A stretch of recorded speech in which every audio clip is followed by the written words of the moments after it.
Hi student, मेरा hyper education topic पे आप लोग का स्वागत है। आज हम पूरी जो जिस पे हम फोकस देने वाले हैं, आज हम ब्रेन के बारे में पढ़ेंगे कि ब्रेन का कितने मध्य होते हैं। तो there are the 3 types of brain, front brain, mid brain और हाइड ब्रेन।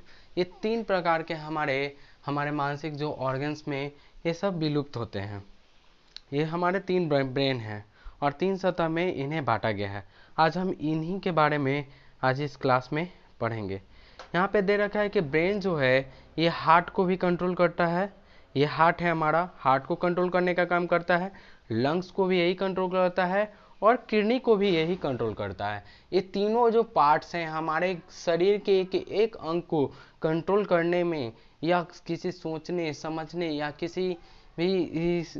कोई भी ऊर्जा को महसूस करने में कौन काम करता है? हमारा ब्रेन ही ऐसा एक चीज है जो हमारा काम करता है। अब आते हैं नेक्स्ट पेज पे। नेक्स्ट पेज में यह बताया गया है कि हमारा जो ब्रेन है ना, ब्रेन के सबसे ये हम पढ़ने वाले हैं ये फ्रंट ब्रेन के बारे में, जो हमारे बता दिए 3 ब्रेन के बारे में बताए हैं। ठीक है, इसमें फ्रंट ब्रेन में यह बताया गया है कि जो ऊपरी सिरा में होता है उसे हम सेरिबेलम कहा जाता है। क्या कहा जाता है?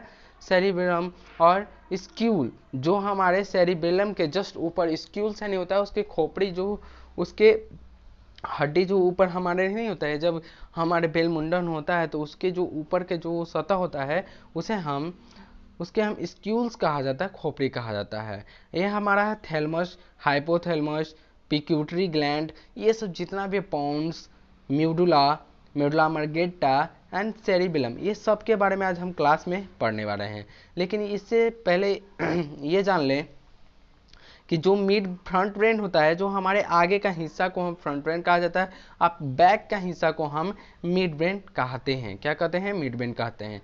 हमारा ब्रेन का वजन 1.2 से लेकर 1.4 kg तक होता है। हमारा किसका होता है? तो हमारा होता है ब्रेन का ये वजन बताया गया है। तो इसमें हाइड ब्रेन में कौन कौन सा चीज आता है? तो हाइड ब्रेन में पॉन्स आएगा, मेडुला आएगा, सेरिबेलम आएगा, ये सब हाइड ब्रेन के अंतर्गत आते हैं। उसके बाद आते हैं न्यूरॉन्स करीबन हमारे ब्रेन में 1 अरब से भी अधिक माना गया है। यानी कि इस अनुमान लगाया गया है वैज्ञानिक की तरफ से कि हमारा हमारा मानसिक जो ब्रेन बताए गए हैं, जो 1 अरब से भी क्या है हमारा अधिक न्यूरॉन्स बताए गए हैं। न्यूरॉन्स का क्या काम होता है कि हमारे शरीर के कोई भी प्रक्रिया, कोई भी अंग को क्या करता है? नियंत्रित करने में काम करता है। हमारे शरीर में कोई भी ऐसा कार्य हो रहा है उसको सूचित करता है, हमारे ब्रेन को करता है। ब्रेन का दो काम ये भी न्यूरॉन्स भी एक ब्रेन का ही काम करता है। बाय द वे, मान लो कि जो हमारा ब्रेन है किसी सतह पे किसी के बारे में सोच रहा है, तो जितना भी हमारा शरीर का जो वर्क होता है ना, जो काम होता है, वो न्यूरॉन्स को दे देता है। और जैसे ही कोई अनझटके में कोई होता है तो मतलब कि कहीं ध्यान नहीं बदल देता कि ध्यान कहीं और है क्या, ऐसे करके किया जाता है। तो जो होता है उसके अंतर्गत न्यूरॉन्स काम करता है। क्या करता है? न्यूरॉन्स उस पूरे बॉडी को, और उसके बाद हमारे ब्रेन तुरंत से झट से जो इंपॉर्टेंट जो कार्य होता है उसे ब्रेन कंट्रोल कर लेता है। लेकिन यहाँ से ये जान लेते हैं कि पूरा जो हमारे शरीर का जो संचालन भी करता है हमारा ब्रेन ही कंट्रोल कर रहा है। उसके बाद बोला जा रहा है कि अग्र मस्तिष्क यानी कि फ्रंट ब्रेन में सेरिबेलम होता है, जिसे हम प्रमस्तिष्क कहा जाता है। जिसमें सेरिबेलम में देखो, सेरिबेलम टू टाइप्स को बताया गया है। क्रॉप्स 2 टाइप्स में बताया गया है, एक लेफ्ट एंड राइट में बताया गया है। Nervous cell and oxygen cell. Oxygen में क्या होता है? व्हाइट मेटल्स होते हैं। क्या होते हैं?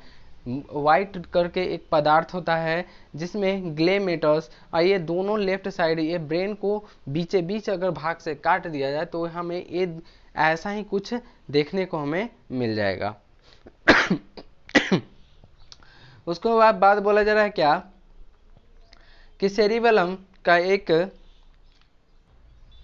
उसके बाद सेरिबेलम का लेफ्ट हेमिस्फीयर शरीर के राइट भाग को नियंत्रित करता है।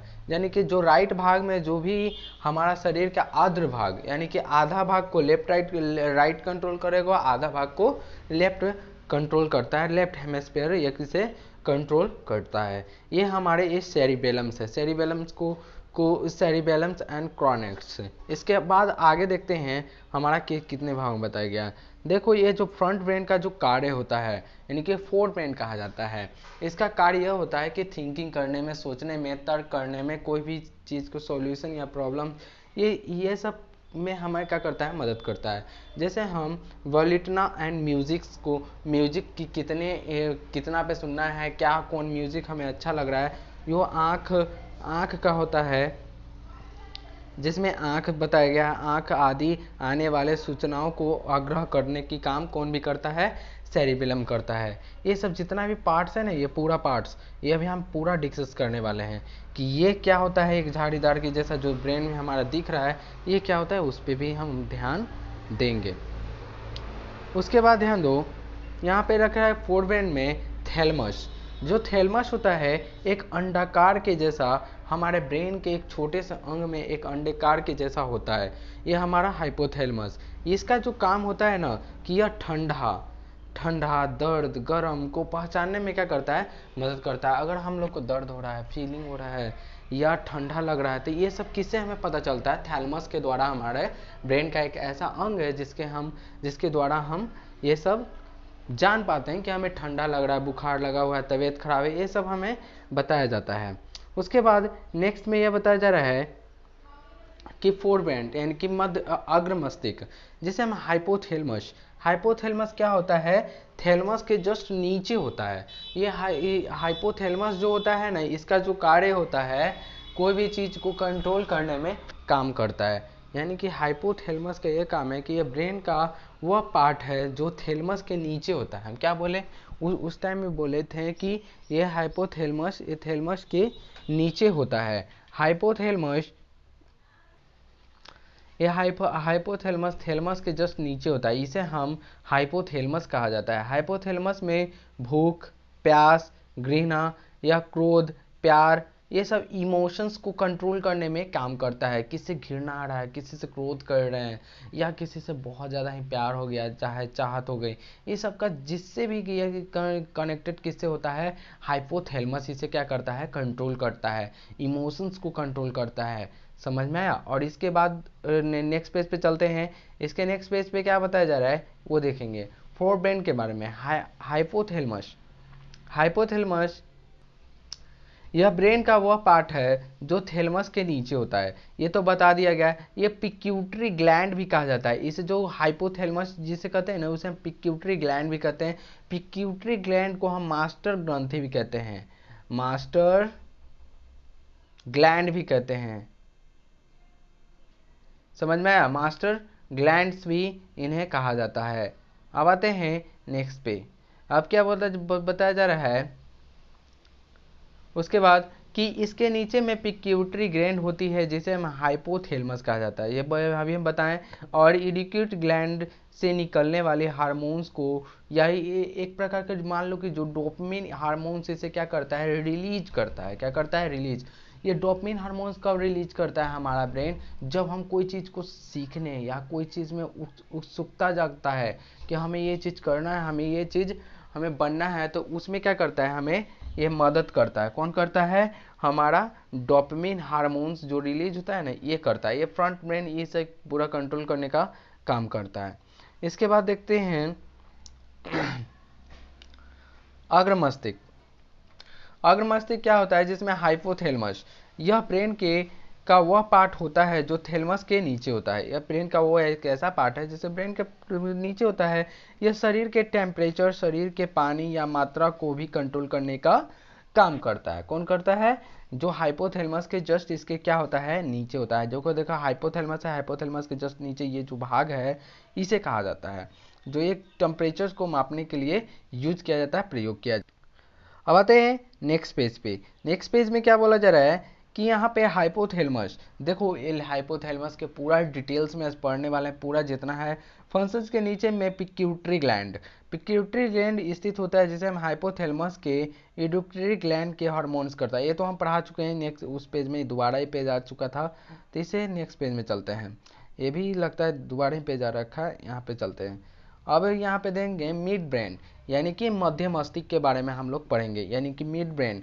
अब हम पढ़ लिए फ्रंट ब्रेन खत्म हो गया। अब मिड ब्रेन जो होता है, जो मस्तिष्क के जो बीच वाला जो भाग, मध्य वाला जो भाग होता है, उसे हम मिड ब्रेन कहा जाता है। यह फोर्थ ब्रेन या फोर ब्रेन और मिड ब्रेन हाइड ब्रेन के बीचों बीच होता है। क्या होता है, यानी कि फ्रंट ब्रेन आगे हो गया और हाइड ब्रेन पीछे हो गया, और इसके बीच के भाग को हम मिड ब्रेन कहता है। क्या कहते हैं, मिड ब्रेन कहते हैं। जैसे हम मैसोफोलोन मैसोफ्लोन कहा जाता है। क्या कहा जाता है, मैसोफ्लोन भी कहा जाता है। हाइड ब्रेन 4 बॉडी से बना होता है। कितने बॉडी से बना होता है, 4 बॉडी से होता है।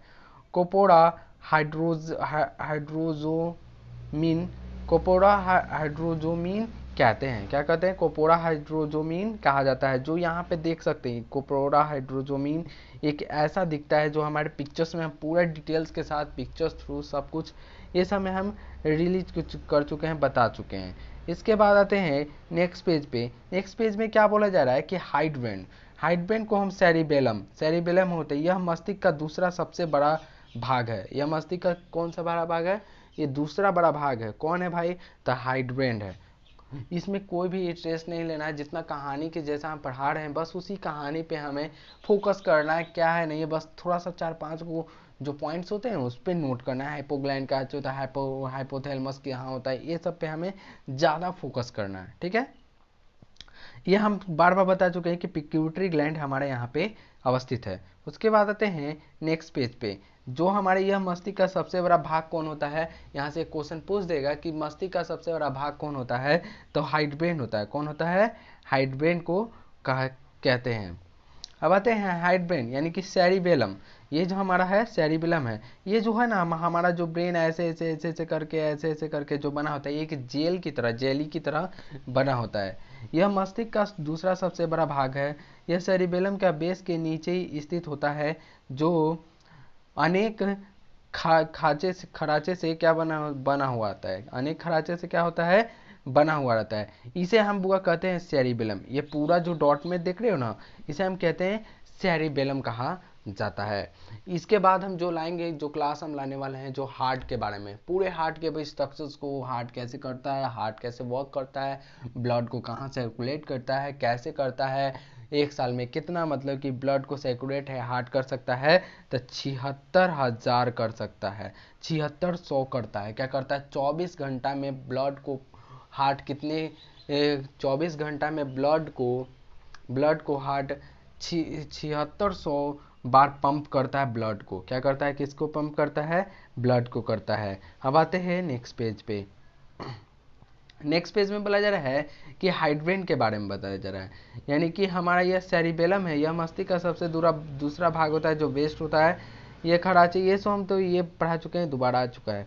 इसके बाद हम ध्यान देते हैं हाइड ब्रेन यानी कि मेडुला ऑब्लंगेटा, यानी कि मेडुला ऑब्लंगेटा जो होता है हाइड ब्रेन, यानी कि ब्रेन के पीछे पक्ष मस्तिष्क में हमारा मेडुला ऑब्लंगेटा होता है। यह मस्तिष्क का अंतिम भाग होता है, जिसे हम स्पाइनल कोड भी कहते हैं। क्या कहते हैं, स्पाइनल कोड भी कहा जाता है। मेडुला ऑब्लंगेटा में लाड़ आना, देखो लाड़ जो हमारे मुंह में आते हैं, ठीक है, और उल्टी आना, जैसे उल्टी आता है, हार्ट बीट बढ़ जाना, या अनेक अनैच्छिक क्रियाओं को नियंत्रित करने का काम कौन करता है, हमारा स्पाइनल कोड करता है हमारा, यानी कि मेडुला ऑब्लंगेटा करता है। मेडुला ऑब्लंगेटा हमारे शरीर का सबसे अहम भाग होता है। ये बहुत ही नाजुक होता है, इस पे चोट लगने के कारण बहुत सारे हमारे जो होते हैं, जो रिलीज होने के कारण, इसका खराब होने के कारण हमें बहुत सारे कष्ट और पीड़ाएं का सामना भी कर सकते हैं। उसके बाद आते हैं, ये जो हमारा जो क्लास है, यहाँ तक हम आप लोग को अगर समझ में आया हो तो हम ये मिड ब्रेन, हाइड ब्रेन और पक्ष ब्रेन, ये तीनों के बारे में बता दिए। अगला जो आएगा हमारा, ये चीज हार्ट के बारे में हम पढ़ाएंगे, यानी कि हृदय के बारे में पढ़ाने वाले हैं अगले क्लास में। यहाँ तक अगर किसी को अगर प्रॉब्लम है, किसी को समस्या है, तो वो कमेंट करके बता सकता है कि हाँ अमित सर की कोई गलत है हमारा यहाँ पे। और इतना मेहनत के बाद अगर तुम लोग को अच्छा लगा हो मेरा क्लास, तो ये हाइपर एजुकेशन टॉपिक एकदम से सब्सक्राइब कर लो और लाइक दम चैनल दम ठोक देना है। इसके बाद थैंक यू, धन्यवाद।